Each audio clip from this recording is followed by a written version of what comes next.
नमस्कार दोस्तों, स्वागत है आप सबका अपने YouTube channel Gurukul success academy में। तो दोस्तों, आज आप लोगों के लिए एसएससी एमटीएस हवलदार 2023 के लिए जीके जीएस की क्लास लेकर आया हूं। यह क्लास एसएससी एमटीएस हवलदार 2023 के लिए बहुत ही महत्वपूर्ण होने वाली है। तो दोस्तों, इसी प्रकार से डेली क्लासेस पाने के लिए चैनल को सब्सक्राइब कर लो और बेल आइकन को प्रेस कर दो। तो दोस्तों, किसी अन्य टॉपिक पे वीडियो चाहिए तो कमेंट बॉक्स में ज़रूर कमेंट करना। वीडियो शुरू करते हैं। सौरमंडल का सबसे ठंडा ग्रह कौन सा है? तो सौरमंडल का सबसे ठंडा ग्रह यूरेनस है। ऑप्शन नंबर सी इसका सही आंसर होगा। सौरमंडल का सबसे ठंडा ग्रह यूरेनस है। आगे बढ़ते और अगला प्रश्न है, रविंद्रनाथ टैगोर ने अपनी सर की उपाधि कब वापस कर दी थी? तो सर की उपाधि जलियांवाला बाग हत्याकांड के बाद वापस कर दी थी। ऑप्शन नंबर इसका ए सही आंसर होगा। जलियांवाला बाग हत्याकांड के बाद वापस कर दी थी।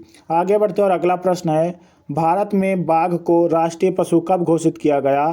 तो भारत में बाघ को राष्ट्रीय पशु 1973 में घोषित किया गया। ऑप्शन नंबर डी इसका सही आंसर होगा। 1973 में घोषित किया गया। आगे बढ़ते और अगला प्रश्न है, दारा शिकोह के पिता का क्या नाम था? तो दारा शिकोह के पिता का नाम शाहजहां था। ऑप्शन नंबर सी इसका सही आंसर होगा। शाहजहां था।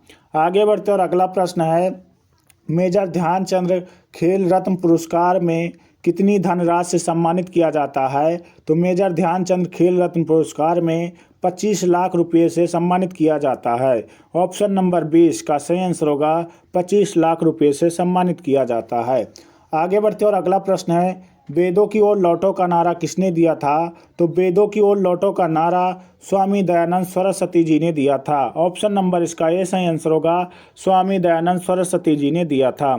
आगे बढ़ते और अगला प्रश्न है, नीला थोथा का रासायनिक नाम क्या है?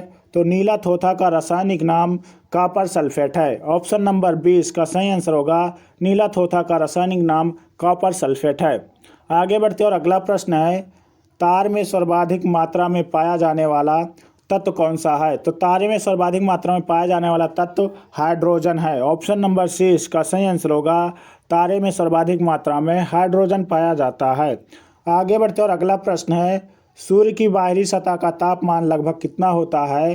तो सूर्य की बाहरी सतह का तापमान लगभग 6000 डिग्री सेल्सियस होता है। ऑप्शन नंबर 20 का सही आंसर होगा। 6000 डिग्री सेल्सियस होता है। आगे बढ़ते और अगला प्रश्न है, राजा मान सिंह तोमर कहाँ पर शासन किया था? तो राजा मान सिंह तोमर ने ग्वालियर पर शासन किया था। ऑप्शन नंबर इसका ए सही आंसर होगा। ग्वालियर पर शासन किया था।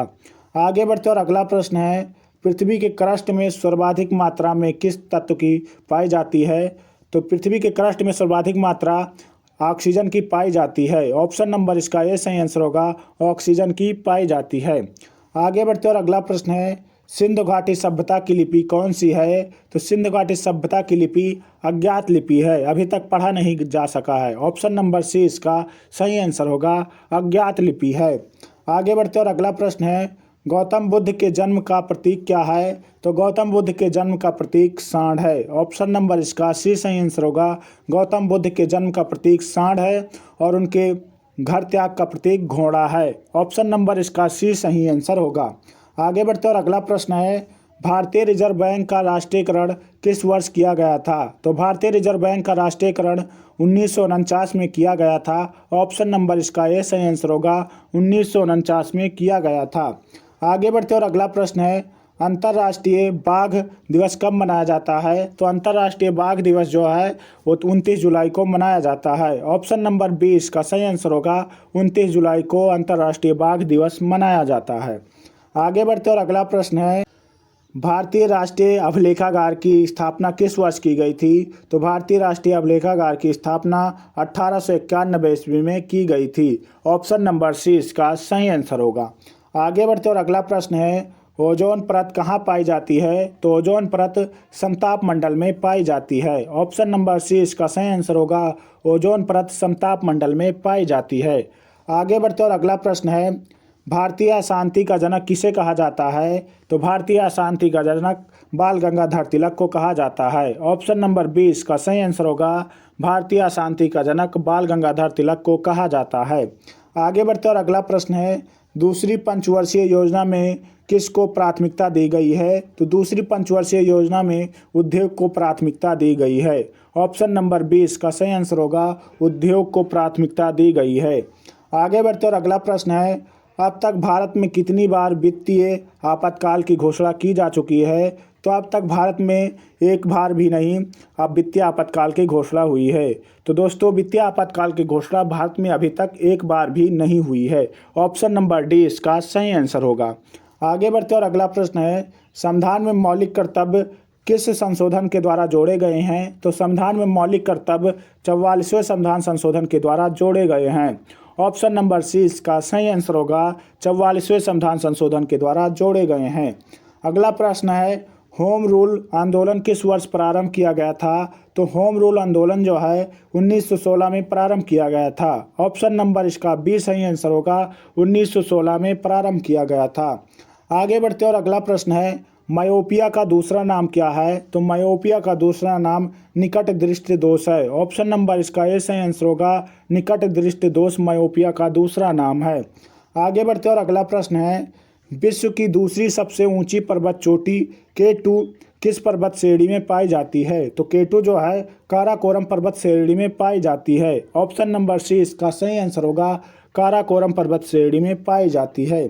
आगे बढ़ते और अगला प्रश्न है, प्रसिद्ध हिल स्टेशन पंचमढ़ी निम्नलिखित में से किस राज्य में स्थित है? तो प्रसिद्ध हिल स्टेशन पंचमढ़ी जो है वो मध्य प्रदेश में स्थित है। ऑप्शन नंबर इसका बी सही आंसर होगा मध्य प्रदेश में स्थित है। आगे बढ़ते और अगला प्रश्न है, पिछौला झील किस राज्य में स्थित है? तो पिछौला झील राजस्थान राज्य में स्थित है। ऑप्शन नंबर डी इसका सही आंसर होगा पिछौला झील राजस्थान राज्य में स्थित है। आगे बढ़ते और अगला प्रश्न है, गरसप्पा जलप्रपात किस नदी पर स्थित है? तो गरसप्पा जलप्रपात जो है शरावती नदी पर स्थित है। ऑप्शन नंबर बी इसका सही आंसर होगा गरसप्पा जलप्रपात शरावती नदी पर स्थित है। आगे बढ़ते और अगला प्रश्न है, निम्नलिखित में से किसे सतपुड़ा की रानी कहा जाता है? तो पंचमढ़ी को सतपुड़ा की रानी कहा जाता है। ऑप्शन नंबर इसका सी सही आंसर होगा पंचमढ़ी को सतपुड़ा की रानी कहा जाता है। आगे बढ़ते और अगला प्रश्न है, गदर पार्टी की स्थापना कब की गई थी? तो गदर पार्टी की स्थापना 1913 ईस्वी में की गई थी। ऑप्शन नंबर बी इसका सही आंसर होगा गदर पार्टी की स्थापना 1913 ईस्वी में की गई थी। कोशिका की खोज किसने की थी? तो कोशिका की खोज रॉबर्ट हुक ने की थी, 1665 ईस्वी में की थी। कब दोस्तों? 1665 ईस्वी में रॉबर्ट हुक ने कोशिका की खोज की थी। ऑप्शन नंबर इसका ए सही आंसर होगा। आगे बढ़ते और अगला प्रश्न है, भोपाल गैस त्रासदी का संबंध किस गैस से है? तो भोपाल गैस त्रासदी का संबंध मिथाइल आइसोसाइनाइड से है। ऑप्शन नंबर बी इसका सही आंसर होगा मिथाइल आइसोसाइनाइड से है। आगे बढ़ते और अगला प्रश्न है, अमर्त्य सेन को किस क्षेत्र में नोबेल पुरस्कार दिया गया है? तो अमर्त्य सेन को कल्याण अर्थशास्त्र के क्षेत्र में नोबेल पुरस्कार दिया गया है। ऑप्शन नंबर सी इसका सही आंसर होगा। तो दोस्तों वीडियो में आगे बढ़ने से पहले आप लोगों से एक प्यारा सा रिक्वेस्ट है कि चैनल पे नए हो तो प्लीज़ चैनल को सब्सक्राइब कर लो और वीडियो अच्छी लगी तो प्लीज़ वीडियो को लाइक कर दो और अपने दोस्तों तक शेयर कर दो। अगला प्रश्न है, वायुमंडल मुख्यतया गर्म होता है? तो वायुमंडल मुख्यतया पृथ्वी के विकिरण के द्वारा गर्म होता है। ऑप्शन नंबर बी इसका सही आंसर होगा पृथ्वी के विकिरण के द्वारा वायुमंडल गर्म होता है। आगे बढ़ते और अगला प्रश्न है, निम्नलिखित में से कौन सी गैस ग्रीन हाउस गैस के लिए उत्तरदायी है? तो ग्रीन हाउस गैस के लिए कार्बन डाइऑक्साइड। ऑप्शन नंबर इसका बी सही आंसर होगा उत्तरदायी है। आगे बढ़ते और अगला प्रश्न है, वायुमंडल में सर्वाधिक मात्रा में विद्यमान अक्रिय गैस कौन सी है? तो आर्गन है। ऑप्शन नंबर इसका ए सही आंसर होगा वायुमंडल में सर्वाधिक मात्रा में विद्यमान अक्रिय गैस आर्गन है। ऑप्शन नंबर इसका ए सही आंसर होगा। आगे बढ़ते और अगला प्रश्न है, हर्षवर्धन अपनी धार्मिक सभा कहाँ किया करता था? तो हर्षवर्धन अपनी धार्मिक सभा प्रयाग में किया करता था। ऑप्शन नंबर बी इसका सही आंसर होगा प्रयाग में किया करता था। आगे बढ़ते और अगला प्रश्न है, वायुमंडल की किस परत में उल्कापिंड के जलने की घटना हो सकती है? तो मध्य मंडल में हो सकती है। ऑप्शन नंबर इसका जो है सी सही आंसर होगा वायुमंडल के मध्य मंडल में उल्कापिंड जलने की घटना हो सकती है। ऑप्शन नंबर सी इसका सही आंसर होगा। आगे बढ़ते और अगला प्रश्न है, किसने सर्वेंट ऑफ इंडिया सोसाइटी की स्थापना की है? तो सर्वेंट ऑफ इंडिया सोसाइटी की स्थापना गोपाल कृष्ण गोखले ने की है। ऑप्शन नंबर इसका बी सही आंसर होगा गोपाल कृष्ण गोखले ने की है। आगे बढ़ते और अगला प्रश्न है, किस तत्व का उपयोग पानी के शुद्धिकरण के लिए किया जाता है? तो क्लोरीन का उपयोग पानी के शुद्धिकरण के लिए किया जाता है। ऑप्शन नंबर 20 का सही आंसर होगा। आगे बढ़ते और अगला प्रश्न है, महान सम्राट अशोक ने बौद्ध धर्म के किस संप्रदाय का संरक्षण किया था? तो हीनयान का किया था। ऑप्शन नंबर इसका 20 सही आंसर होगा, हीनयान का संरक्षण किया था। आगे बढ़ते और अगला प्रश्न है, भगवान महावीर को मोक्ष किस स्थान पर प्राप्त हुआ था? तो भगवान महावीर को मोक्ष पावापुरी में प्राप्त हुआ था। ऑप्शन नंबर इसका 20 सही आंसर होगा, पावापुरी में प्राप्त हुआ था। आगे बढ़ते और अगला प्रश्न है, निम्नलिखित में से कौन सा कुंभ मेले के 4 आयोजन स्थलों में से एक नहीं है? तो 4 स्थल पर आयोजित किए जाते हैं कुंभ मेला, उसमें से वाराणसी पर आयोजित नहीं किया जाता है। ऑप्शन नंबर सी इसका सही आंसर होगा, वाराणसी में कुंभ मेला आयोजित नहीं किया जाता है। आगे बढ़ते और अगला प्रश्न है, निम्नलिखित में से कौन सी गंगा नदी की सहायक नदी नहीं है? तो कौन सी नदी जो है वो गंगा नदी की सहायक नदी नहीं है? पेन गंगा जो है गंगा की सहायक नदी नहीं है। ऑप्शन नंबर 20 का सही आंसर होगा। आगे बढ़ते और अगला प्रश्न है, बंग भंग आंदोलन के समय कांग्रेस के अध्यक्ष कौन थे? तो बंग भंग आंदोलन के समय कांग्रेस के अध्यक्ष गोपाल कृष्ण गोखले थे। ऑप्शन नंबर 20 का सही आंसर होगा, गोपाल कृष्ण गोखले थे। आगे बढ़ते और अगला प्रश्न है, किस ऋतु में क्षोभ मंडल की ऊंचाई में वृद्धि होती है? तो ग्रीष्म ऋतु में क्षोभ मंडल में ऊंचाई में वृद्धि होती है। ऑप्शन नंबर 20 का सही आंसर होगा, ग्रीष्म ऋतु में क्षोभ मंडल की ऊंचाई में वृद्धि होती है। आगे बढ़ते और अगला प्रश्न है, टाइफाइड से शरीर का कौन सा अंग प्रभावित होता है? तो टाइफाइड से शरीर का अंग जो है आंत प्रभावित होती है। ऑप्शन नंबर 20 का सही आंसर होगा, आंत प्रभावित होती है।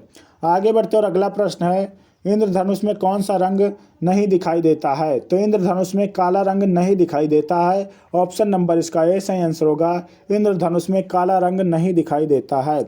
आगे बढ़ते और अगला प्रश्न है, चेरापूंजी कहाँ पर स्थित है? तो चेरापूंजी जो है वो खासी पहाड़ियों पर स्थित है। ऑप्शन नंबर सी इसका सही आंसर होगा, चेरापूंजी खासी पहाड़ियों पर स्थित है। आगे बढ़ते और अगला प्रश्न है, आकार की दृष्टि से सौर मंडल में पृथ्वी का कौन सा स्थान है? तो आकार की दृष्टि से सौर मंडल में पृथ्वी का 5वां स्थान है। ऑप्शन नंबर 20 का सही आंसर होगा, पृथ्वी का 5वां स्थान है। आगे बढ़ते और अगला प्रश्न है, निम्नलिखित में से कौन सी भाषा संविधान की 8वीं अनुसूची में नहीं है? तो भोजपुरी भाषा जो है संविधान की 8वीं अनुसूची में नहीं है। ऑप्शन नंबर डी इसका सही आंसर होगा, भोजपुरी भाषा संविधान की 8वीं अनुसूची में नहीं है। दोस्तों अगर वीडियो अच्छी लगी हो तो प्लीज़ वीडियो को लाइक कर देना और अपने दोस्तों तक शेयर कर देना। चैनल पे नए हो तो प्लीज़ चैनल को सब्सक्राइब कर लेना। पूरा वीडियो देखने के लिए बहुत बहुत धन्यवाद आप लोगों का। मिलते हैं अगली वीडियो में, तब तक के लिए जय हिंद, जय भारत।